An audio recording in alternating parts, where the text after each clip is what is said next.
something. I had something on my face, and then... What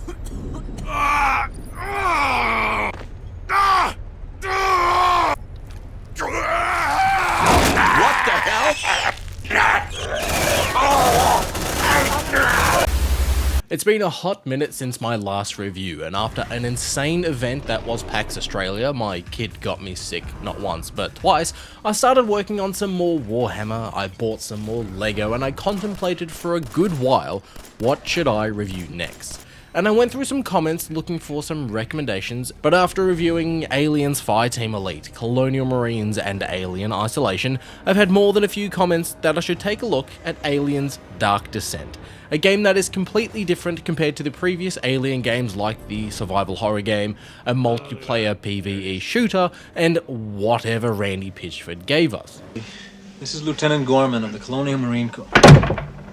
But when I first heard of Aliens Dark Descent, I was keen, sure, until I got my hands on it, and I struggled harder than Marvel trying to make a good movie post-Endgame. Now, I won't lie, I've tried playing this game a few times now, only to get sidetracked with something new and shiny, or to even just get bored and wander off and play something else, but I decided to try something else out, and actually use my Twitch account, something I rarely use outside of painting Warhammer, and we'll chat about how that changed things from my perspective when I get on to about talking more about the game.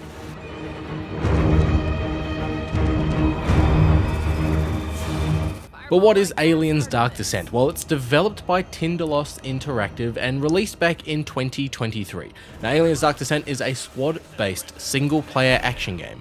Now, where we've had Alien games where we play as Marines in countless titles, or survival horror games, Dark Descent more so acts as if you are Lieutenant Gorman commanding a squad of Marines from inside the APC.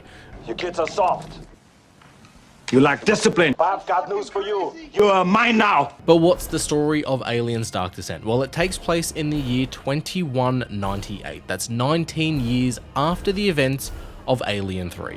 And Weyland-Yutani Space Station, Pioneer, orbits this planet moon of Lethe. Now, a shuttle called the Bentonville drops off some pretty standard cargo before going to leave the system. But the somewhat main character of the game here, in a way, Administrator Hayes, notices that the cargo has a weight discrepancy and recommends that the ship gets detained. But the Weyland-Yutani boss doesn't care, mainly because he's a slimy Weyland-Yutani manager and he's got a bit of a smuggling side hustle going on. But anyways, this acts as the introduction to some of the base mechanics of the game, where you play as Administrator Hayes and you explore Pioneer Space Station.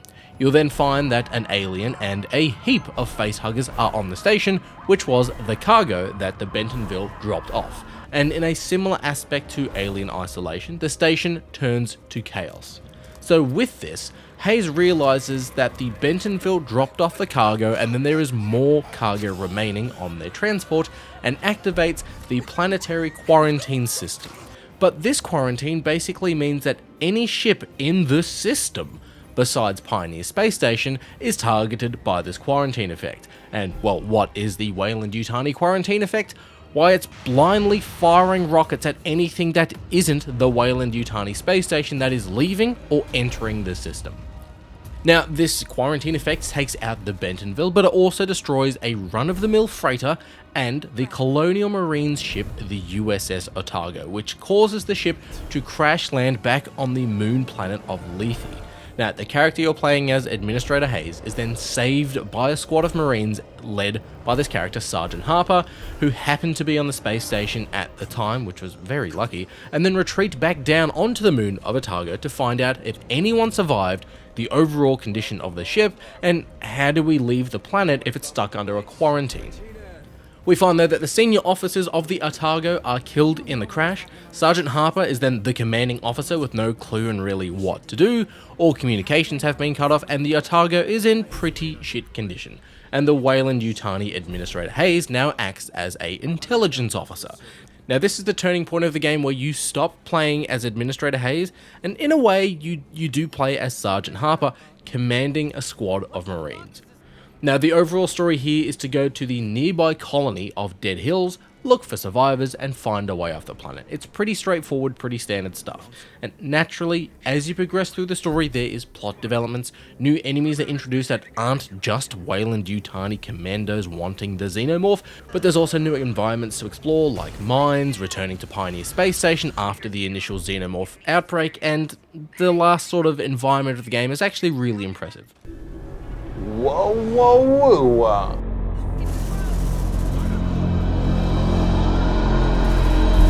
But well, what is the overall gameplay like? Well, I've seen a few reviews and mates of mine liken this to Aliens meets XCOM, but I've never played XCOM, so I can't really compare it to that personally, but for me, the squad management style feels a little bit like, say, Dawn of War 2.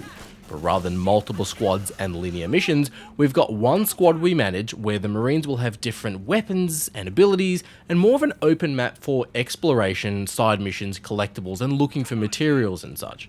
But when you start a mission or return back to a location, each map starts off with your Marine squad being deployed by an APC. You then refer to your map, find a general location for you to move to for your, mission or objectives, and proceed to command your squad through settlements, laboratories, mines, and even decommissioned spaceships.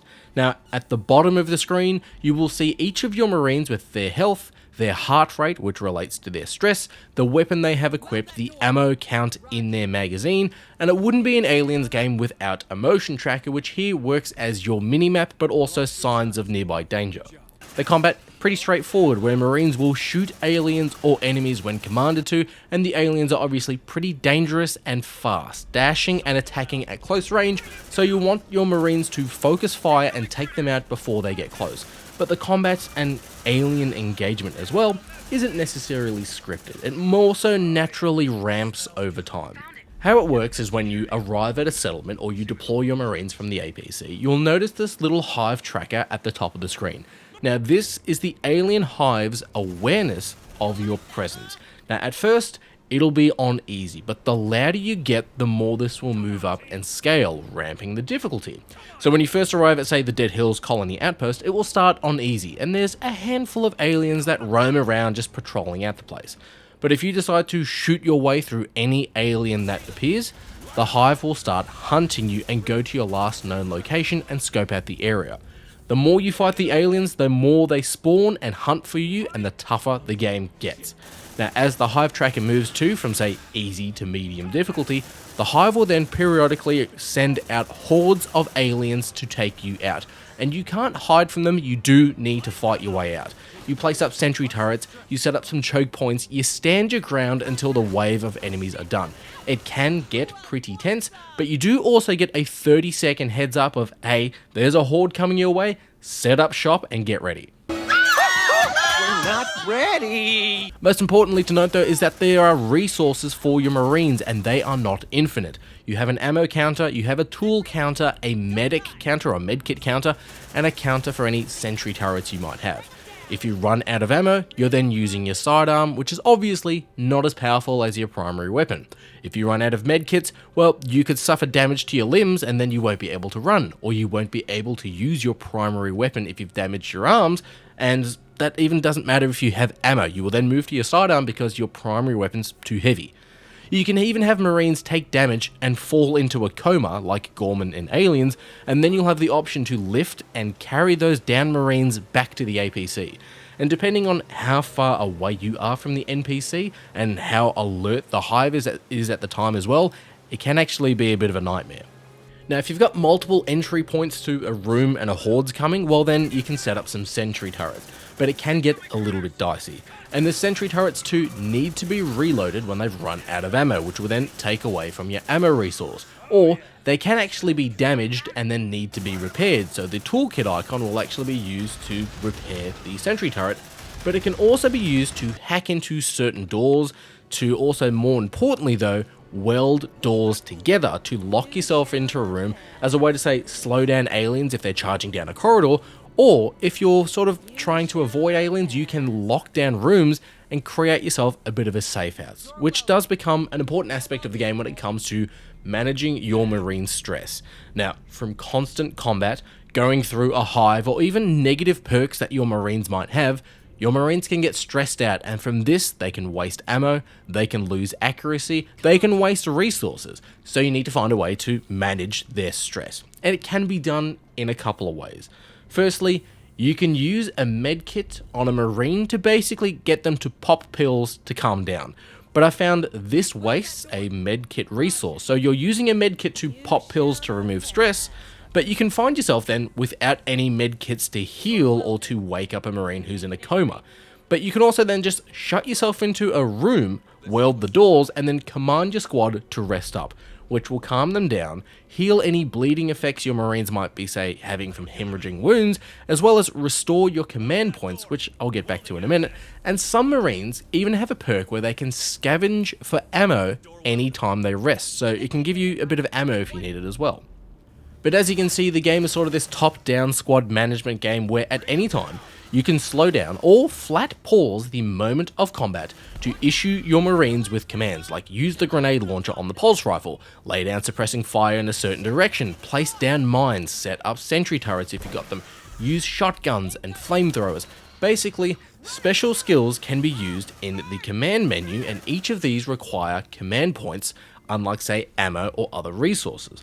Thankfully though, command points restore over time, and unlike ammo or medkits, you will start off with 3 of them and they'll just naturally sort of restore as you keep playing the game, but you do need to be a little bit careful with how you use them. Now naturally, if you've used a command points for placing down say 3 mines, you then can't use your flamethrower or shotgun if aliens get in too close too quickly because you've got no points left. But before making your way to a mission objective or setting up yourself for an escape, you can spend command points on placing down deployable motion trackers, as the standard motion tracker is just a mini-map for the nearby area. But deployable motion trackers show any movement in their field when you pull up the map of the area. So if you set a motion tracker, say, down by a spawn point for aliens, you can then see how many aliens or how many enemies are spawning and what direction they might be moving in. Deployable motion trackers as well can also be activated to create noise, creating a nearby distraction for enemies to rush to that area before the unit actually destroys itself, giving you some breathing room if you need to get some aliens away from your location and you need to race down a corridor.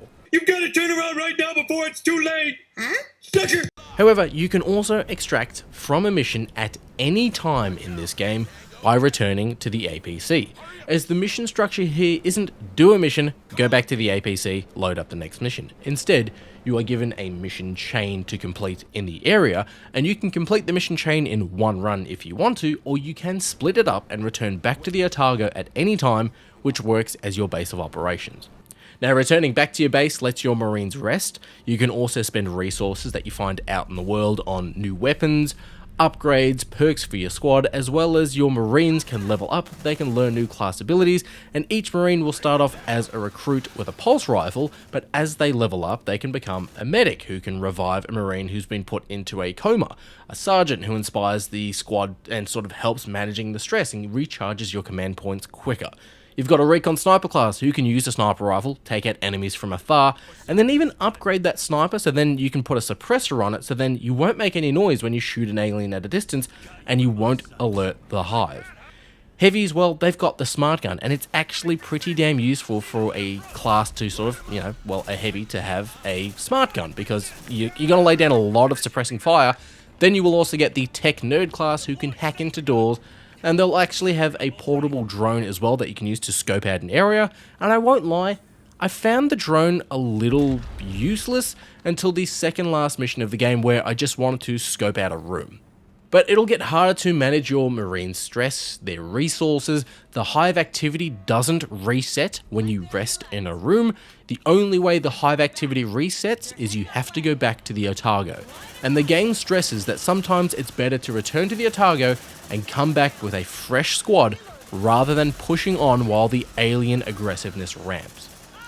But there is a kicker too with returning to the Otago, and that Marines do get tired, they get exhausted, they get hurt, and they can even need therapy from a build-up of stress and trauma. And if you've not been managing their stress, you can then say have a squad of Marines that constantly use too much ammo because they're obsessive and compulsive, constantly reloading.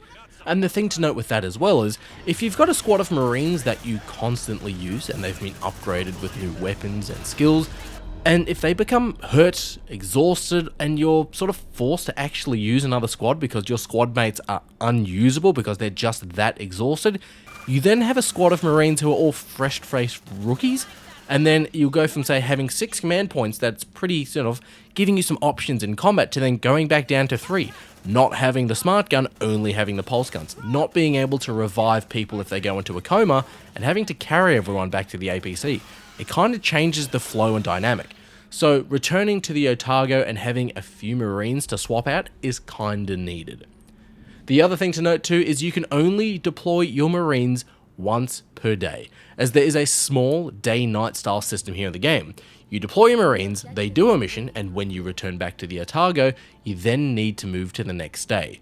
This allows your Marines to rest, get any medical treatment, and so on. However, the sort of further kicker is, the more days that click over in the game, the larger the alien presence grows on the planet, which means you're going to find yourself running into more aliens on the planet. Now, when you first start the campaign, you'll start off with a low alien presence. But by the end of the campaign, as the game naturally ramps with the enemies on screen, you'll see heaps of aliens just roaming around, and you don't necessarily want to engage them and start shooting at them straight away because that'll alert the hive, that'll ramp up the difficulty from easy to medium, that'll have horde waves coming, and then the introduction of boss waves as well. Speaking of enemies, there are a few different varieties here in Aliens Dark Descent. You've got the standard drone, which is the sort of run-of-the-mill style alien from the first film. You've then got the runner, which is the Alien 3 cow-dog style alien. It is super fast, but low in health. You've then got the warrior. It's got more health and some leaping style of attacks that can actually knock over your Marines, so you need to be careful. Facehuggers, they are a one-hit kill in this game if they latch onto your Marine. However, they are pretty easy to kill themselves. You just need to keep an eye out for when you're facing off against facehuggers, because if you're not focusing on them or you forget about them, they can wipe an entire squad instantly. On top of that, you then, as I mentioned, have bosses like the Alien Queen, which is pretty straightforward. You want to use mines, RPGs, sentry turrets, grenade launchers, anything you've got to take them down quick. Then there's the Crusher, which funnily enough made its first appearance in Aliens Colonial Marines. They've got a giant head that will ram towards you, knocking you down. Then, finally, the last boss that's sort of, in the game, not a spoiler or anything, but there are the Praetorians. Now, these first appeared in the 1990s AVP games. The Praetorians will screech and call out to drones for backup. They will also heal themselves, so they'll come and rush you, deal some damage. If you deal enough damage to them, they will fuck off. But then they'll come back with more drones and they'll come back healed. So you need to take them out quick. Now, outside of the aliens, there are Darwin cultists who believe that the aliens are basically gods. And it's pretty straightforward. You've got cultists that will charge at you with melee weapons, or you've got these really creative ones called the Guardians, whose design and mythology pretty damn cool, because they're cultists who have chest bursters inside them, and they're placed inside these slow gestation devices, looking a little bit like a Cenobite version of Mr. Freeze, but because they've got the chest bursters in them, aliens leave them alone. Now, Guardians will get into cover, they've got guns, and they'll work together as a squad a little bit themselves. They're not overly too tough, however, the longer you stay in an active firefight with them, the more noise you'll make, which will alert the aliens to your location. Now, for Alien Isolation fans too, the Seegson Working Joes return here, and in the lore, Weyland-Yutani has purchased pre-existing space stations, and rather than replacing the Working Joes, they've just changed their AI slightly. Now, they can be found out on settlements, which, if they are damaged, you can actually repair them to then make them a member of your squad, or you can actually return them back to the Otago and they'll act as an engineer for the ship. Finally, towards the tail end of the game, you will get the introduction to the Weyland-Yutani commandos. However, unlike Aliens Colonial Marines and Fireteam Elite before it, the way the enemies or the commandos are introduced and the shelf life they have in the campaign is actually kinda perfect. They're not immune to the aliens, they can actually be taken out pretty easily by the aliens, but they do have sentry turrets, which will 100% mow your squad down before you even realise what happened. Now, I can keep going with the different environments, story developments, additional weapons you unlock, and even some of the side missions and collectibles found in the game, but I'd be here for a little while. So, did I really enjoy Aliens Dark Descent? Well, honestly, At first, no, not really. I tried playing it a couple times and for some reason I couldn't really get my head around it. I'd not really played something like this before, and the first time I came up against an alien queen and facehuggers, I kept dying and dying to the point where I just gave up. But a couple of months later, after playing Colonial Marines for the channel, I saw some people suggest I should do Dark Descent, and again, still couldn't get into it. Rinse and repeat the exact same thing for Alien Isolation 2, people were still asking about it. Just do it.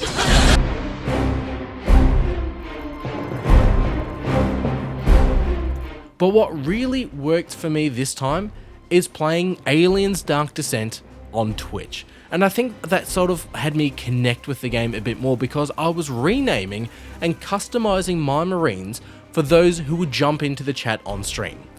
For example, my mate Dantix jumped in on the chat and he was his normal smart ass self. So, because he was a smart ass himself, I made him a heavy with a smart gun. And I did the exact same thing for a couple of mates who jumped in, and then before I know it, my Marine squad was my Twitch chat. But the kicker is, in Aliens Dark Descent, is permadeath is a thing. If a Marine dies, they're dead. If a Marine is abducted by aliens and dragged back to the hive, they're counted as lost. If a facehugger latches onto a Marine and you've not got an extraction kit to remove the facehugger, that Marine is lost. And unless you start back at an older save, they're gone. And because I'd created a connection with certain squad members from playing on Twitch, I became more involved with their stress levels, their skills, their perks, as well as keeping an eye on resources. Now, once you've done the introduction or prologue with Hayes at the start of the game and you're playing as the Marines, that's where the game actually sort of properly starts, and that's where it sort of slowly starts to get good. Where you've been using a squad for a few main objectives in a mission chain, they're starting to get tired, the alien aggressiveness is starting to get a little too high for your liking. And you're sitting there and thinking, is this mission nearly done? Do I try and wrap it up really quick, or do I pull back to the APC and come back with a fresh squad of Marines? I'm tired of this, Grandpa! That's too damn bad! Now, at the start of the game, I didn't overly pay too much attention or care about hiding from the aliens or the stealth system implanted here, where your Marines can crouch behind cover and hide from the line of sight from enemies. Because normally, I just go loud, I'm Marines, and towards the middle portion of the game, I had moments where I had no ammo, I was close to sort of a horde attack. If I had alerted the aliens one more time, I was getting a horde on my position no matter what I did. I also had no tools to lock myself into a room and rest up, and I got super involved and glued my eyes to the motion tracker to get around this mission. Thankfully too, Aliens Dark Descent does have a custom difficulty setting, so if like me you've not played anything like this before, you can tune the aliens' aggressiveness, the save system, and even later on in the campaign there is a death clock that is introduced throughout the campaign, and I won't spoil it for you interested, but you can toggle this on and off when you start the campaign for the first time. However, once you've started the campaign and locked in those difficulty settings, you can't change it then from there. What I did find a bit refreshing as well was the story and the progression of the story. Now sure, there are staples of the evil Weyland-Yutani Corporation and characters double-crossing others which aren't really surprising, but the opening story premise of the Otago crashing on the moon Lethe and being trapped on a alien-infested planet, sure, is pretty cool and is pretty similar to other Alien games we've had in the past, and yes, it is quite similar to the movie Aliens, with Marines being stranded, but rather than being stranded with limited resources, you're more so stranded with a whole drop ship of Marines and a heap of resources. Sure, you can get stuck in a mission with limited resources, but when you go back to your main ship, you can then go, alright, cool, I know that there's 50,000, or maybe not 50,000, but I know that there's a heap of aliens in the basement of this level because they nearly took me out running away. I'm going to come back with 3 smart guns. The customization, the skills, the perks for the Marines here are pretty damn cool, while you can simply rename Marines and make some small customization changes to them like their hair, scars, armor color, giving a Marine skills like say carrying more medical supplies, finding ammo when you're resting, or making the whole squad move faster are some pretty cool changes and perks to the gameplay. But there are also nerfs for each Marine too, which is pretty cool, like Marines being clumsy when they miss a shot or having a fear of fire. Yeah, fire's everyone's weakness, it's f***ing fire! The sound design, atmosphere, and the level design here too feels like it's pulled straight from the movies. There wasn't a moment of my time with Dark Descent where I didn't think, this sounds like a Temu version of Aliens. Everything here looks and sounds the part. The way the levels are designed, where you can extract at any time and come back to a mission, is also kind of creative. Where you've got a squad that if you run out of ammo, Marines are knocked down and they're sort of passed out, and you're forced to leave your sentry turrets behind to give you some ammo to then retreat. You can then come back, with a fresh squad of Marines. Those sentry turrets are still there, they just might be out of ammo. You can pick them back up and just restock them. That's kind of cool. Later in the game too, you will unlock the larger APC, basically the one from the movies, and this will allow you to go from a 4 squad of Marines to a 5 squad of Marines, and there is 5 classes to choose from, so you can have basically every class in your fire team to then manage, but if you also want to run 2 medics, 2 smart guns and a sniper, well, you can. There are also moments where the aliens or the cultists will then cut power to the area or level you're in, and the Marines' flashlights will light up corridors and it will create some great tension and atmosphere. Aliens can even have resources pulled from them too, which will act as a currency for you to upgrade certain aspects, like being able to remove facehuggers from a victim before they make their implantation, or being able to apply a coating to your Marines, making the detection time longer by aliens.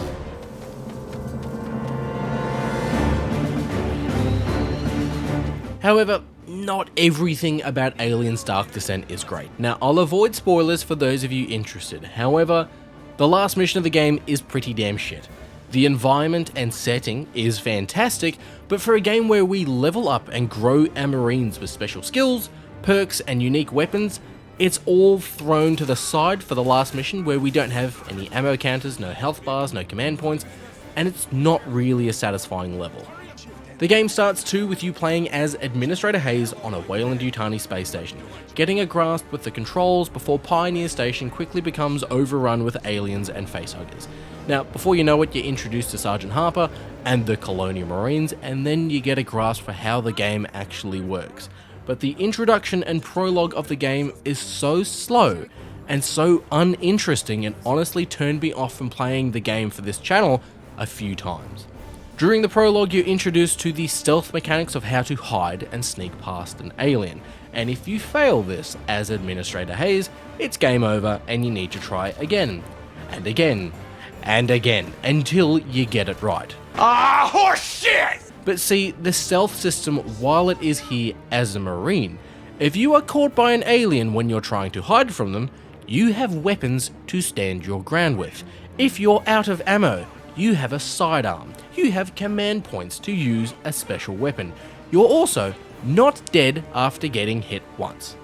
They introduce a mechanic for stealth, but punish the players for not getting it right during the prologue when you're playing as Administrator Hayes, when for 90% of the game, if not more, you are playing as a trained, lethal Marine.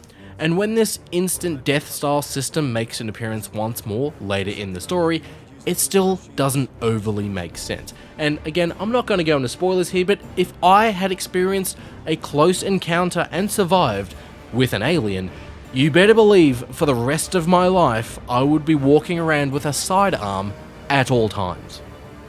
It could have been cool for us to make a Marine, to go through a boot camp, be introduced to the alien threat, be a Marine that dies on Pioneer Station that is part of Sergeant Harper's immediate squad from the prologue. Have our character be killed off to highlight the permadeath feature, that a character we've created that we think is ours for the rest of the game is killed by a facehugger, which then highlights how dangerous facehuggers are here in Aliens Dark Descent. Then introduce us to Administrator Hayes. There are a few things as well that I found a bit weird. Firstly, the motion tracker in the game for both a minimap and a plantable device that you can use to highlight enemies out in the world. But the motion tracker doesn't track motion. It just tells you where enemies are like a normal minimap. What's weird too is it highlights where aliens are hiding inside vents. Aliens who are not moving inside vents appear on a motion tracker. Does it make sense? No. Now, you do get a section towards the end of the game where the motion tracker 2 can't be used, and you really do get a bit of a sense of fear not knowing where any enemy is, where aliens might be sleeping or hibernating, because that's a cool system that the game throws at you.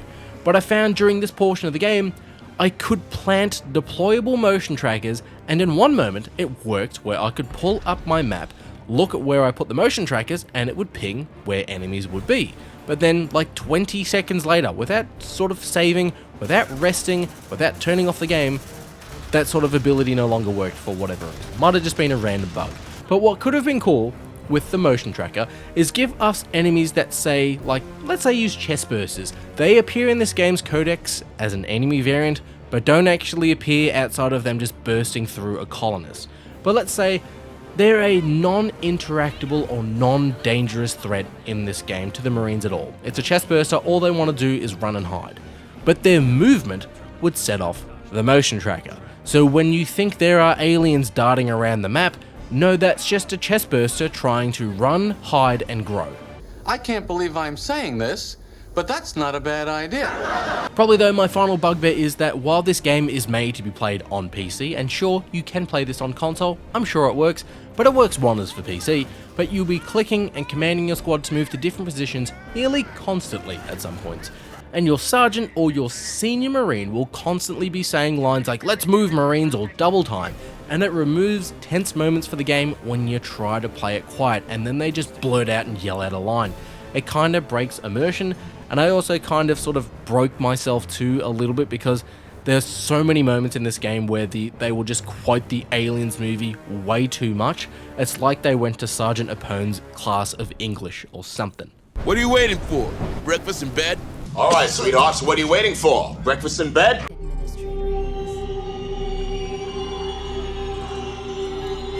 Now, while it took me multiple attempts to wrap my head around how Aliens Dark Descent works, as I've never really played anything like this before, the prologue section of the game completely boring and sometimes frustrating. When the credits rolled, yeah, I was a bit bummed with how the final mission folds out. It's pathetic. But I wanted to keep playing more Aliens. I immediately started up New Game Plus, which thankfully instantly skips the prologue. The Marines you have from the standard campaign transfer over to New Game Plus, and while I needed to farm resources and unlock weapons again, I was kinda keen to play through the story again with buffer Marines, especially during the dead hill moments of the game. I immediately looked up as to whether developers Tinderlost Interactive were going to give us more Alien games, and sadly, it looks like they no longer have the Aliens license. And while it took me some time to wrap my head around it, once I did, I was kinda hooked. I would love to see another Aliens game like this, but with a larger squad, have us take on different varieties of aliens, and maybe sort of in the third act of a game, throw a Predator in there just for shits and giggles to see what happens. Now, I got about halfway through the campaign and I was about to give up on Aliens Dark Descent. I was going to do a video on why this didn't work for me. But I stuck with it, I streamed with it on Twitch, and I got to a tipping point where I started to care about my Marines, what was going on in the story, and I started properly planning out strategies and loadouts before starting a mission. While Tinderlost don't actually have the license for Aliens currently, that's not to say they might not get it back. But they've also been making games in the Warhammer universe, and this gameplay style for Aliens Dark Descent, put it into the Imperial Guard and say, let's fight off against the Dark Eldar or Chaos Space Marines, could be kinda cool. But should you check out Aliens Dark Descent? I'd say yeah, because a few reasons. Firstly, it's frequently on sale. There are some properly impressive moments like being able to zoom in, see some great level of detail in the world and its environments, and then being able to zoom out and get a sort of a scope for what's around your Marines. Being able to pause the game in the command menu, plan out and strategize attacks is kinda cool. When there are scripted moments where I needed to hold my ground against waves of xenomorphs, I enjoyed being able to place where my sentry guns were going to go, where would I have my smart guns laid out suppressing fire, and what resources I had left if things got hairy. If you've not played a strategy squad management game like this before, it can get some getting used to, and while the intro to the story is pretty slow, the story here is actually original.